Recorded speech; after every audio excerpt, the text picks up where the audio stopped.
10 fascinating things that happen to the human body in space. It's looking likelier every day that the human race will need to leave Mother Earth. Whether that's some of us or all of us, it's inevitable that space travel will be an eventual part of our future. If tycoons like Elon Musk of SpaceX and Richard Branson of Virgin Galactic have anything to say about it, we'll be soaring through space on our next vacation. But before we go wildly into the big unknown, you should know a little about the effects of space on a human meat sack. InBody.it is not going to be as simple as hopping a flight to your favorite vacation destination. 10 Space Adaptation Syndrome. Without Earth's gravity weighing down the human body, you can get space sickness, also known as space adaptation syndrome. It's like motion sickness, but coupled with headaches, disorientation, intense discomfort, and possibly vomiting and vertigo. About half of everyone who winds up in space gets space sickness, so you won't be in the minority. It isn't the lack of gravity, but rather the sudden change in gravitational force that's making you sick. Once you adapt, you'll be just fine. Well, as fine as you can be hurtling in a rocket through the universe. The good news is it only lasts a few days, so knuckle down and try not to puke in the zero-gravity environment. Space puke is even worse than you'd think. Oh, but when you get into a spacesuit, you're going to have to wear a transdermal dihydrogenate anti-nausea patch. Trust me, vomiting in your spacesuit isn't just icky and hilarious, it could kill you. Imagine wearing a fishbowl with a vacuum tube crammed up there for air. Now imagine puking in it. You're going to have vision and breathing problems. That gets a lot worse when you're plummeting through space in zero gravity. 9. What's that smell? When you think of space travel, you probably don't give much thought to the aromas your sniffer will be faced with on your long journey to what is hopefully your new planetary home. If you do, then you must have a very specifically scent-based imagination. So what could the great big void possibly smell like? What majesty could so much wonder possibly evoke? Well, apparently, space smells like seared steak, burning metal, and gunpowder. Have you ever heard anything so manly in your life? Astronaut Don Petit said, "The best description I can come up with is metallic." NASA has hired chemist Stephen Pierce to recreate the space odor for training purposes. I think the biggest thing we're missing here is why hasn't Pierce marketed the smell of space? You could make your entire home smell like Randy Savage's Hope Chest. 8. You're gonna lose your fingernails. The phenomenon is called fingernail delamination. In a recent study, 22 astronauts reported lost fingernails. So no need to pack your nail clippers unless you're a MacGyver type. In that case, you're going to rip off your own nails before you even get there to save yourself the pain and agony of losing them. The bulky gloves of your spacesuit cut off circulation, and the pressure on your fingertips will cause you to lose your fingernails. And yes, some astronauts have taken to ripping off their own fingernails before going on a spacewalk to avoid the alternative. 7. No snoring. You will stop snoring. Because of the lack of gravity on your respiratory system, there's a dramatic reduction in sleep-related breathing problems, making you at least 20% less annoying to your space roomies. Plus, you'll really get to enjoy that meaty space smell. With little gravity to affect your tongue, you won't experience any blockage that normally causes snoring back on Earth. Let's call it one of the few positive effects. 6. Vision problems. After too much time in space, your vision will start to blur. The backs of your eyeballs flatten a bit, and your retinas change a little too.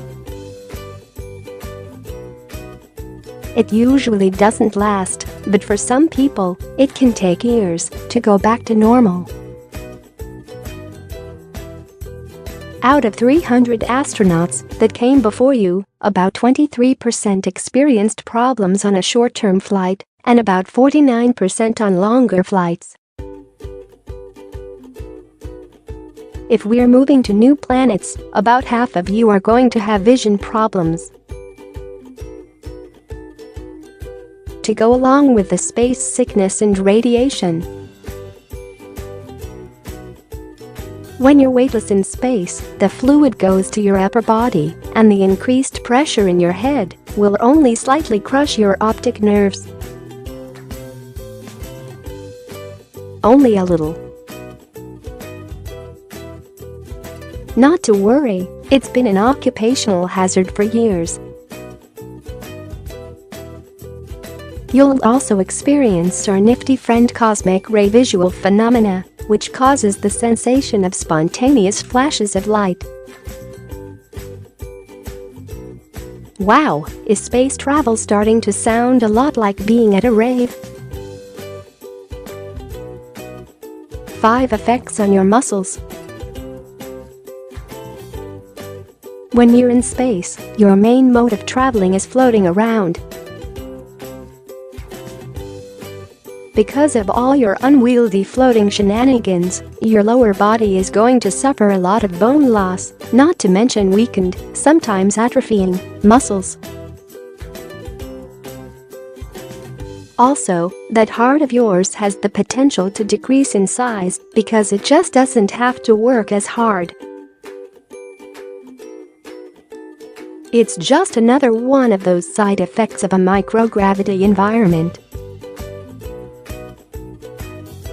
Turns out all the time you were complaining about not getting enough exercise, you were working your muscles out by exerting force against the gravity of Earth.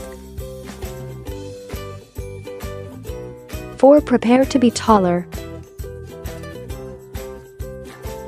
One more thing, have you ever dreamed of being just a few inches taller? Well, after your space excursion, your vertebrae will spread apart, causing your spine to lengthen. You're going to look like Joey Ramen when you get back from space. Not to worry, though once you're subject to gravity again, your spine will shrink back down to its normal size. The most you can expect to grow is about 3% of your normal height, and it only takes a few months to go back to normal. 3. Your unprotected body in the vacuum of space. Let's say that somewhere along your travels, you find yourself floating through space without your spacesuit and no comforting metal spaceship around you. Well, it takes approximately 15 seconds to use up all the oxygen in your blood. You could maybe survive 2 minutes before causing permanent damage. That's if you don't hold your breath. If you do, the air remaining in your lungs will cause them to expand, rupturing them and putting air into your ever-so-precious circulatory system. If you trip out of the airlock like a bad sci-fi original henchman, the first thing you'll want to do is exhale. It's counterintuitive, I know, but it's not like going underwater. Speaking of water, after about 10 seconds, the water in your body will start to vaporize due to the lack of pressure. Other side effects include the saliva on your tongue boiling, sunburn, and decompression sickness. Despite how cold space generally is, you wouldn't freeze right away. Should you die in space, you won't decompose in the vacuum, so we could leave you up there, or grab you with our bat claw and pull you back in. Really, you have options here. Icicle floating through the universe isn't so bad a way to go. After a while, you'll freeze or mummify, depending on the temperature. Either way, you have a very long time up there. 2. Space radiation. On the International Space Station, people are exposed to 10 times more radiation than on Earth. Turns out that the atmosphere we've been chipping away at is protecting us from cosmic radiation. Without it, you run the risk of damaging your nervous system, resulting in altered cognitive function, reduced motor function, and behavioral changes. Space radiation can also cause radiation sickness, with symptoms including nausea, vomiting, anorexia, and fatigue. There isn't any way to completely protect from the radiation of space while you're out there. The unavoidable exposure can lead to cancer and other diseases.